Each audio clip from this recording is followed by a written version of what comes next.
Welcome to the Sharkpreneur podcast with Kevin Harrington and Seth Greene. Kevin Harrington is the inventor of the infomercial, one of the original sharks from the hit TV show Shark Tank, and has generated over $5 billion in TV and digital direct response sales. Seth Greene is the world's first trusted authority on cutting-edge direct response marketing, a best-selling author, and the only 3-time Marketer of the Year nominee. On the podcast, Kevin and Seth interview sharkpreneurs who share straight talk on what it takes to explode your business. 49 faces looked to him in triumph. Over the last 12 months, they had each taken turns and promoted his business for a week at a time, driving over $987,342 in revenue. What if you had a network of 50 centers of influence who promoted your business every week for a year? Grab your copy of the #1 Amazon best-selling book, The Ultimate Guide to Growing Your Business with a Podcast, at 33% off the Amazon price by going to ultimatepodcastbook.com. Again, that website for 33% off the Amazon price is ultimatepodcastbook.com. Welcome to the podcast. This is your co-host, Seth Greene. Today, I've got the good fortune to be interviewing the world's #1 leading expert on productivity who helps entrepreneurs like us around the world do more of what they love and less of what they don't. Ari Meisel from lessdoing.com. Ari, thanks so much for joining us. Thank you. Our pleasure. Let's go back in time a little bit. How did you get started? So I got out of college and started working in real estate development and construction in upstate New York. And after a couple of years of doing that project, I finished the project, but I'd been working my butt off and living a very hard lifestyle, working 18 hours a day, not eating particularly well. And I got diagnosed with Crohn's disease when I was 23. So for those who don't know, Crohn's is a chronic inflammatory condition, affects the digestive tract. It's considered to be incurable. And I got really sick. And the short version is that I went from working 18 hours a day to working an hour a day at best, because I just didn't have the energy or the focus, basically. And after a 2-year journey of sort of biohacking and self-experimentation, I was able to get off my meds and get cleared of an incurable disease, which is the state I am in almost 20 years later. But a big part of that was dealing with that idea that I could only work an hour a day, which has always been a really fascinating question to me, and started everything. And basically, I started to experiment with different productivity methods because there really wasn't anything out there that dealt with that situation at the time. And I started writing books and teaching and speaking and coaching. And that's basically what I've been doing for the last 15 years now, is coaching entrepreneurs to make them more replaceable. That is absolutely incredible. I've never talked about this on air, but when I was 12 years old, I was also diagnosed with the opposite side, the ulcerative colitis side, and went through the round of all of the drugs and not being able to leave the house and being on all the immunosuppressants, and went through my own journey. I mean, at 12, I wasn't working, I was missing school, but went through my own journey as well. So our stories are similar in that regard. What do you think? I mean, when you're forced to physically only work an hour a day, you learn some incredible things really quickly. What are some of the biggest mistakes you think entrepreneurs and business owners are making now that's making them way less productive than they could be?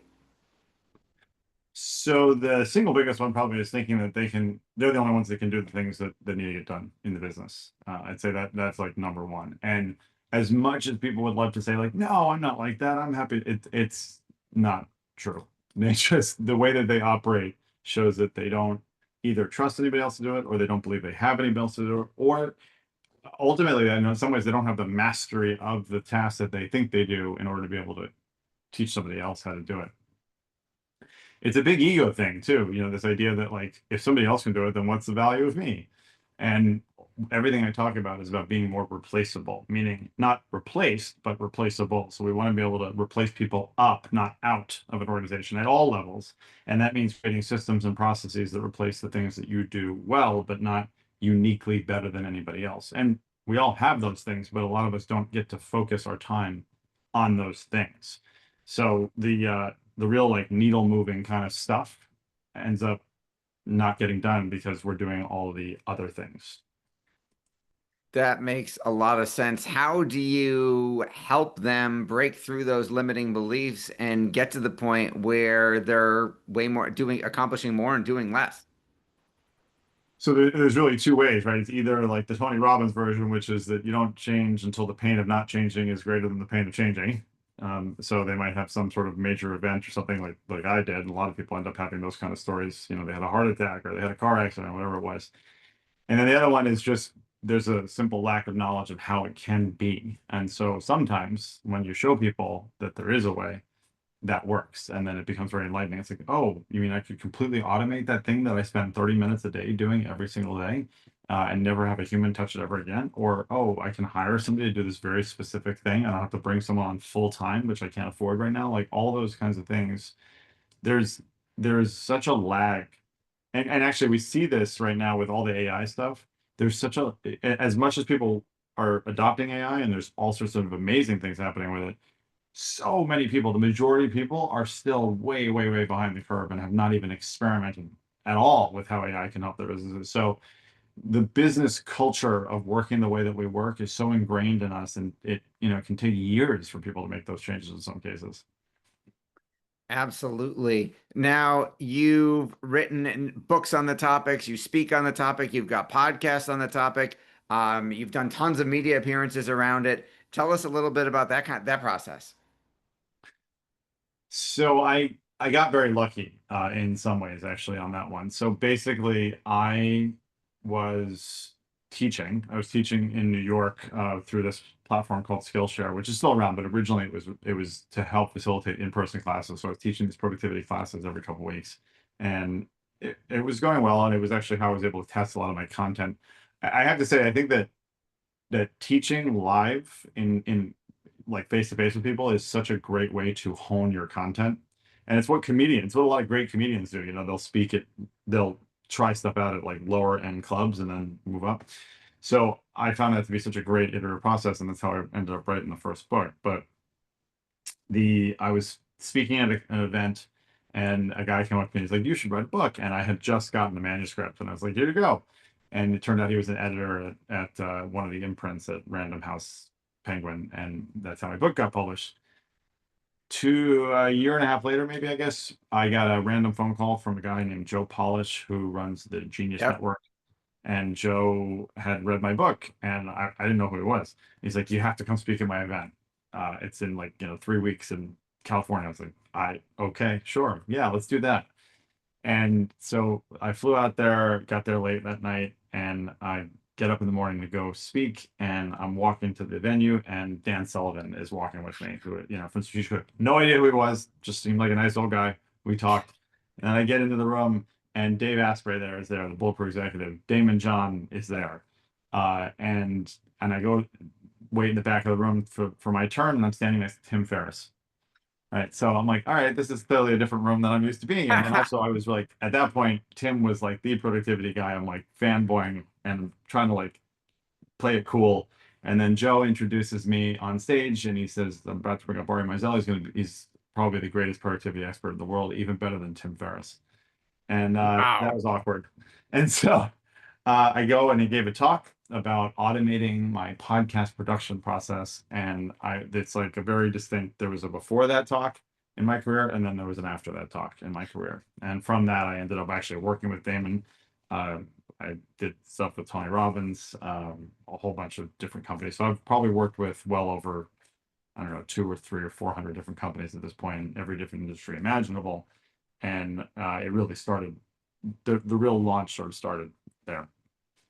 That is absolutely incredible. All about, not only you delivering great content, but the power of proximity and being in the right room with those caliber of people. Yes, been a fan of Joe's forever. Was at the original before it was 25, before it was Genius Network, and back in when it was Piranha, and there were 300 carpet cleaners in the room. I was one of the 10 to 20 non-carpet cleaners in the room. Wow. All right. Yes, that was one of my first groups, that I ever participated in. So incredible connection in common. Now, selfishly, tell me about the automating the podcast production process, because we produce, almost 30 shows a week. Well, I mean, this is in 2015, I think. So this was a whole different plot process at that point with all sorts of duct tape things together and Zapier, and there was a tool, I can't remember now, it doesn't exist anymore. Now, if I was to do it now, I'd probably use repurpose.io for the most part, and Opus for some of the social media stuff. I mean, it'd be so much easier to do it now. Awesome. And then obviously that was well received and launched the new version of your career. Um, you've achieved so much success and helped so many others, including some huge names, obviously, do the same. What's your biggest challenge now? So I don't know that it's so much of a challenge. Well, I guess it is a challenge. So I have 5 children, ages 13 down to 2. I am the vice president of our local EMS rescue squad here. So I'm volunteer EMT, that I do that one night a week because it's something I've been passionate for a long, long time. I'm also the vice chair of our municipal committee on affordable housing, racial, economic, and social equity. And I am planning on running for mayor in our town here in a couple of years. So there's always more stuff going on, more to do. I have this strong belief in it's a Jewish philosophy called Tikkun Olam, which means Yeah. repair the world, right?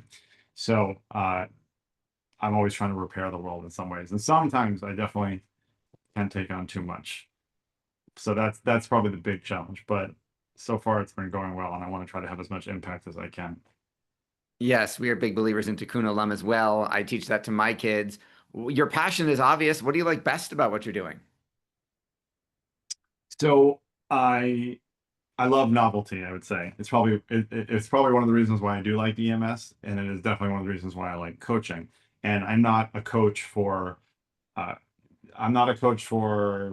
CPAs. I'm not a coach for dentists. You know, my system is a very broad-reaching methodology that I've applied to, like, I can't even think of an industry that I haven't worked with.